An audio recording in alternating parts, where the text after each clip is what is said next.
এবং শিক্ষকদের মধ্যে কিন্তু এক ধরনের হাতাহাতির ঘটনা শুরু হয়েছে। আমরা দেখছি যে পুলিশের পক্ষ থেকে যে ব্যারিকেড তৈরি করা হয়েছিল সেই ব্যারিকেড ভেঙে কিন্তু শিক্ষকরা শাহবাগে মোড়ে কিন্তু প্রবেশ করতে শুরু হয়েছে।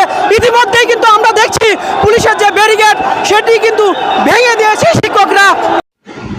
বাংলাদেশের নাম হওয়া দরকার ছিল দাবি আদায়ের দেশ অথবা বিচার চাই দেশ। হ্যাঁ, আপনার সবাই আমরা আন্দোলন করি। এখন এই মুহূর্তে এখন আপনার শাহবাগের মোড়ে শিক্ষকদের আন্দোলন হচ্ছে।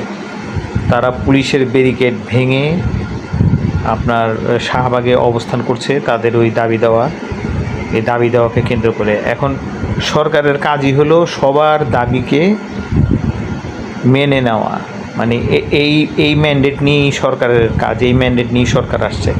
বাংলাদেশের নাম হচ্ছে দাবি আদায়ের দেশ।